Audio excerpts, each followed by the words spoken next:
अबको यस भिडियोमा हामीले CSS को थप डाइमेन्सन प्रपर्टीलाई कसरी प्रयोग गरिन्छ र के इफेक्ट हुन्छ भन्ने कुरा सिक्न गइरहेको छौं।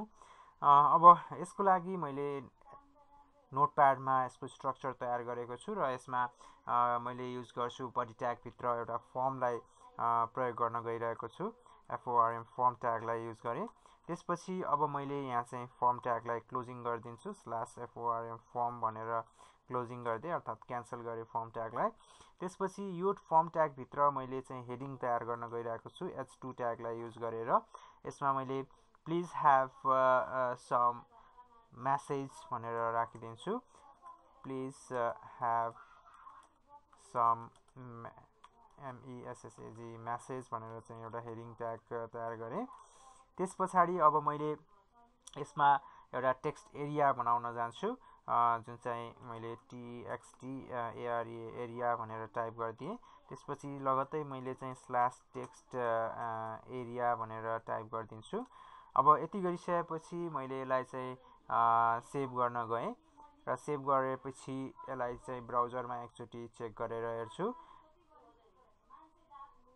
HTML मा सेभ गरे 10.html फाइल बनाएर सेभ गरिदिन्छु।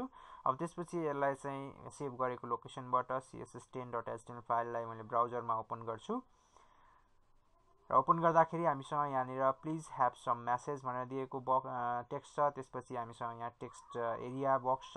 यसलाई हामीले चाहिँ तन्काएर हामीले चाहिँ यसरी फैल्याउन सक्छौं। त्यसपछि घटाउन पनि सक्छौं।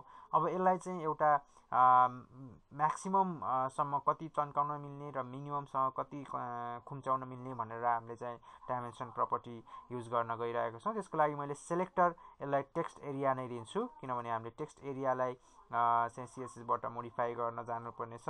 त्यो कारणले गर्दाखेरि सेलेक्टर मैले टेक्स्ट एरियालाई बनाए र यसमा अब मैले मिन ड्यास वाइडलाई युज गरे। मिनिमम वाइड कति राख्ने हो भनेर यसको लागि मैले मिनिमम वाइड 300 पिक्सलको राखिदिएँ। त्यसै गरिकन मिनिमम वाइड राखिसकेपछि म्याक्सिमम कहाँसम्म तन्काउन बनाउने हो भनेर चाहिँ म्याक्स वाइड भनेर टाइप गरिदिन्छु। त्यसपछि म्याक्स वाइडमा सपोज मैले चाहिँ 800 px को राखिदिएँ। अब अर्को हामीले चाहिँ मिन हाइट मिनिमम हाइट कतिसम्म राख्ने भनेर चाहिँ min dash HEIGST height is to भनेर यसमा सपोज 100 px को मिनिमम हाइट राखिदिएँ। त्यसै गरिकन म्याक्स हाइट राख्दाखेरि HEIGST हाइट इज टु भनेर मैले यसमा 500 px को राखिदिएँ। त्यसपछि अब मैले यसलाई सेभ गरिदिन्छु र एकचोटि यसलाई ब्राउजरमा रन गर्छु।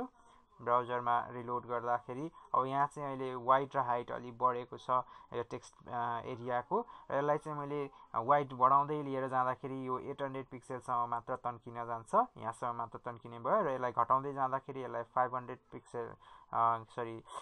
पिक्सलसम्म मात्र यो चाहिँ खुम्चिन्छ र यसको हाइट बढाउँदाखेरि 500 पिक्सलसम्म यसलाई चाहिँ बढाउन सकिन्छ तन्काउँदै लाँदाखेरि। त्यसै गरिकन यसलाई घटाउँदै लाने हो भनेदेखि यो चाहिँ 100 पिक्सलसम्म मात्र घटेर खुम्चिएर बसेको हुन्छ। यसरी हामीले चाहिँ म्याक्सिमम र मिनिमम कति यसलाई चाहिँ वाइड हाइट राख्ने हो भनेर त्यो हामीले डाइमेन्सन तोक्न सक्छौं। यो तरिकाले हामीले चाहिँ CSS को डाइमेन्सन प्रपर्टिजको कामहरू हामीले यसरी गर्छौं भन्ने कुरा सिक्यौं।